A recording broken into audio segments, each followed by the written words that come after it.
My name's Tara Pattenden. I'm here on behalf of Music Hackspace as a mentor in the instrument making workshop. I work in sort of digital logic and electronics, so I'm an instrument maker as well as a performer, and I play with instruments that I build myself, but also using soft circuitry and tactile technology, so things that you can touch or stretch to change the sound rather than just press a key or turn a knob. I like to work with noise and harsh noise in what I do, which is somewhat particular, I guess. And also when I perform, I invite the audience to join in. So it's not so much me performing as I'll play for a bit and then I'll introduce the instruments and everybody will get involved. I'm here as a mentor, but I'm working with soft circuitry technologies. So I've given a workshop introducing sort of basic electronics where people have made an oscillator, and then they had a look at different materials that you could use to change the sound of the oscillator by touch.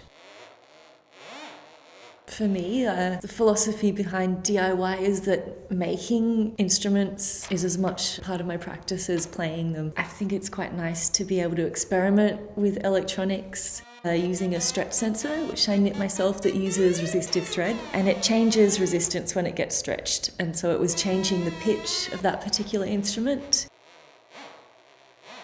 Perform electronics in a way that's not possible just with turning a knob. You sort of got some bounciness in the sounds, and also there's a really nice feeling in playing that instead of just turning a knob. There's sort of an extra feeling that you get. The case of this workshop, it's really nice to show that it's quite easy. Also, there's a good community in that, of sharing knowledge and building instruments that someone else can then build on the technology. So everybody had a breadboard and they used one chip to build a square wave oscillator. It's quite easy to do, and very quickly they were able to be making sounds. And I think there's something sort of empowering in that, like instantly you're making sound from electronics, whereas 5 minutes ago you didn't even know what it did or what the bits were. So we did that, and then we looked at other ways people could touch the sound, I guess. I think this is a really interesting event because you've got a lot of different range of technologies and a good cross-section of people and communities involved.